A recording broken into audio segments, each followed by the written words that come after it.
Look back at what's happened.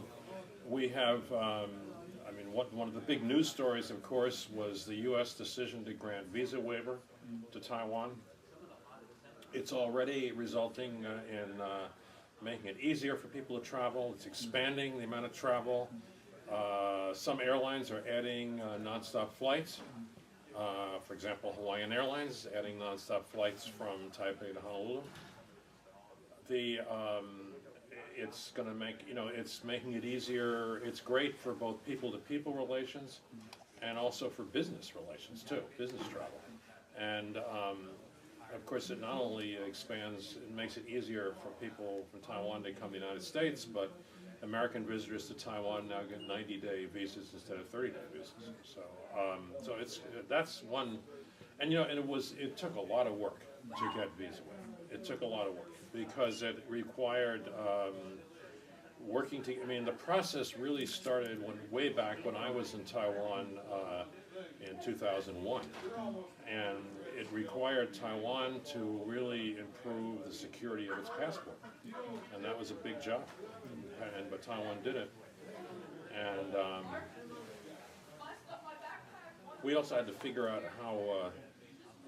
We also had to give up a fair amount of income and figure out how to fund AIT without the visa fee money. We needed an extra $15 million for this year, because not only for the lost income, but also to severance of some of the employees who we had to let go, and that kind of thing. How much was the visa cost before? $100? $100 and something, yeah. So it was a tough job, and we did it working together, and it was a very important major accomplishment. But I would point to some other things too. We have the interaction between our two governments has never been better. We have, Kurt Campbell said when he was speaking to the Congress in October 2011, we now have regular high-level meetings, senior level meetings, military, civilian, on all different subjects. We don't always publicize these meetings, but we have them all the time, in Washington, in other places. We have just the military relationship, for example.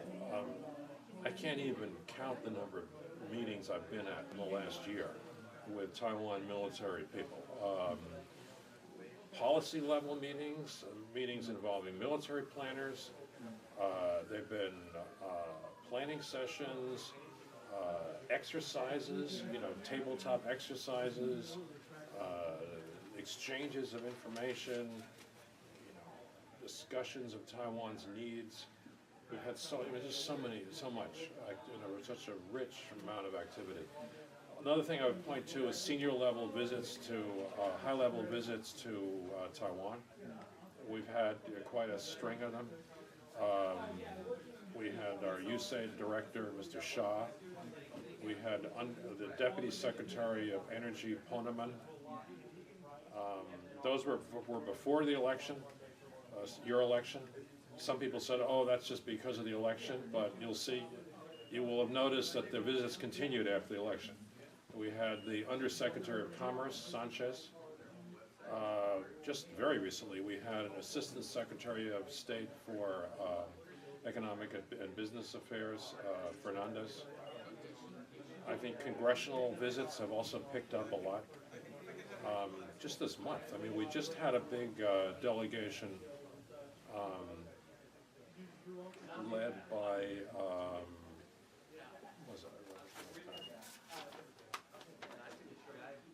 Senator Inhofe, and later this month there'll be delegations led by Senator Murkowski and by the new chairman of the House Foreign Affairs Committee, Ed Royce from California. And so,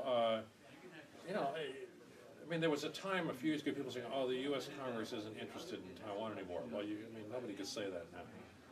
So I think and then for a long time our trade relationship was kind of stalemated, stalled by the beef issue. I think, I would say we think that President Ma showed courage in resolving that issue last September, doing it in a way that accorded with international standards, scientific standards. We look forward to resuming the meetings of the Trade and the TIFA Council sometime pretty soon this year. On the, you know, it's just, I probably have forgotten a few things, but I mean, I think it's been a very, I mean, particularly, I was sort of looking back over 1 year. If you talk about 4 years, it's really been a busy time. I mean, yeah, those are the things I would highlight, yeah. I think, you know, what I would say is, I have worked on Taiwan now since 1999 in 3 American administrations and with 3 different presidents of Taiwan.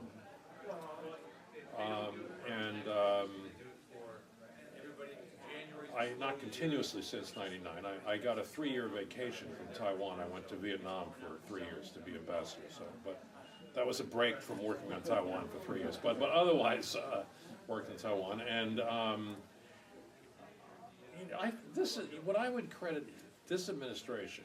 I think building on the work of the Bush administration, but really taking off in this administration, Obama administration, has taken the relationship with Taiwan very seriously. Shown a lot of respect, a genuine interest. You know, I think, you know, and I give a lot of credit for that to Kirk Campbell, our Assistant Secretary of East Asia. He's genuinely interested in Taiwan, and he had an excellent relationship in Washington with Jason Yuan, representative. We're now developing an excellent relationship with Jin Putsong, you know. So I think a lot of interaction, you know, seeing each other a lot, even social interaction. You know, this is it's become the whole team of national security people, State Department, Defense Department, National Security Council, and those of us at AIT, we work together very well, and we work together well with our Taiwan counterparts, and we have a genuinely, you know, friendly relationship.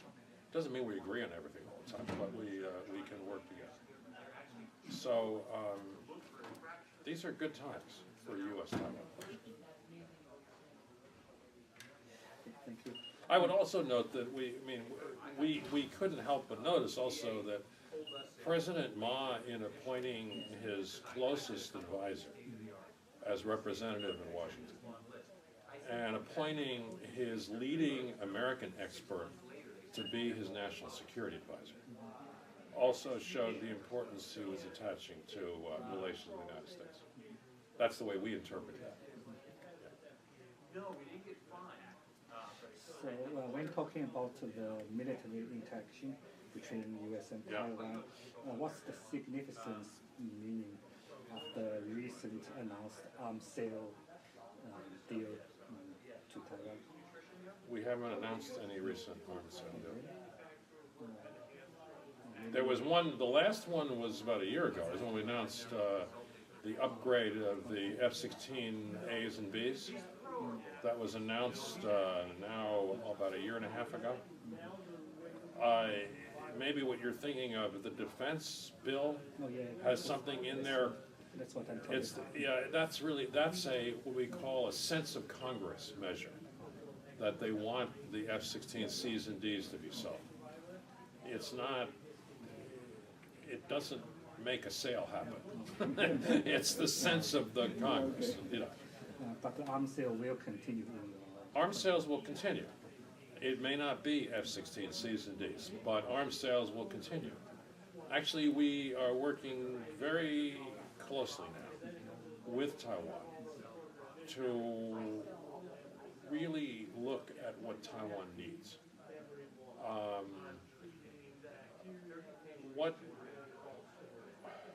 What weapons, what changes to the way Taiwan, what kind of defensive measures, what would help to deter Beijing from doing something stupid? And if Beijing does something stupid, what would hold off, what would delay anything Beijing is, any action by Beijing long enough so that help could arrive? This is the way to look at the issue, you know? And then from that kind of analysis, you can see what kind of weapons make sense, and you can see what kind of actions make sense.